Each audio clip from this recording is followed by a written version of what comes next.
far as you want, okay? But what happens is generally I'm standing right up out of it, right? To take it back here. If I don't tuck my shoulder under, and I come stand up and over the top, I can't help but do it. You're liking to do that too. When you tuck that shoulder under, it keeps you over the ball. It does not let you stand up. We don't want to be here. Okay, we want to tuck that under, right? So focus on just tucking that under, and then when you swing, the same thing I just did with Chick. Make sure the clock system here, okay? 12 o'clock is straight. I have it. That's where you think you're hitting it right now. But when you're standing to the left, side the ball, straight isn't always straight. Because our eyes aren't lined that way. So this time I want you to swing. Strength for you or weakness? Sometimes it's strength, sometimes it'll go weakness. Okay, let's see what we got going on. Sometimes I blade my chips and they go off the other end of the green. Okay. Ooh, that's nasty. You've got kind of an old school technique. A lot of guys will just pick the club up and drop it right down on the ball. It's a great way to get some spin. You get a lot of check and spin on those.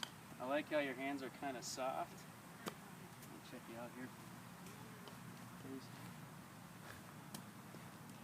That's when we go awry, right? That's what happens. Stuff like that.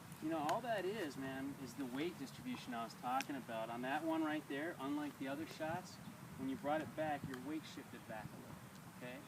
If you focus on just maintaining your weight on that forward foot for sure, okay?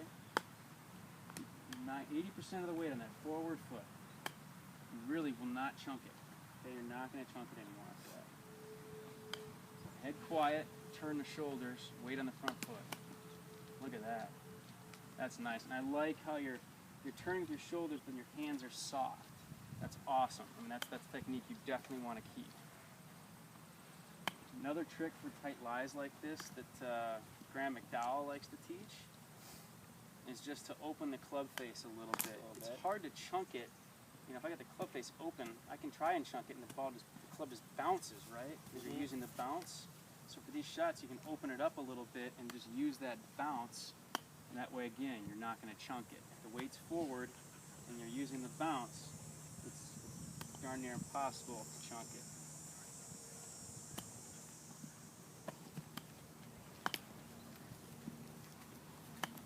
Nice. Very good. All right, Chitwood. Chris, how you doing with chipping? Is this your thing or not your thing? What I don't like is the head moving with it all. Okay. So what I would like to see is just everything finish and then the head go. And then look. Okay. Just to quiet that a little bit. It'll help you stay a little more consistent. As far as your grip goes on the putter, I'm not going to mess with it now, but it's something we could consider. A lot of people like to put this finger down the side. Okay. What that can get you is this effect, if you use the finger. What we're trying to do is putt with these muscles, not with our hands. Yeah.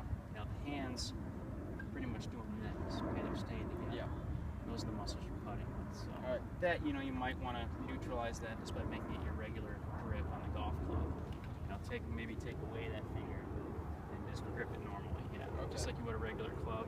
But, for now, I want you to do whatever's comfortable for you. Yeah. But long term, if you find some inconsistencies, that might be part of it. If that finger can kind of let your hands go a little bit. Yeah. So. All right. But you're not real handsy with your putter. Yeah. I love your basic technique and stuff. I'm sure you're probably pretty decent at putting.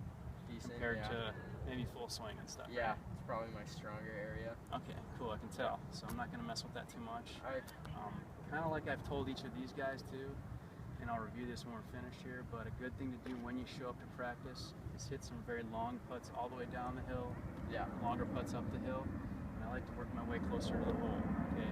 So by the time you tee off, you're just sitting there draining 2 and 3 footers to build your confidence before you head out to the golf course, okay? All right, so that's good. Go ahead and take a few more putts if you want, and then I think we're going to change locations pretty soon. All right.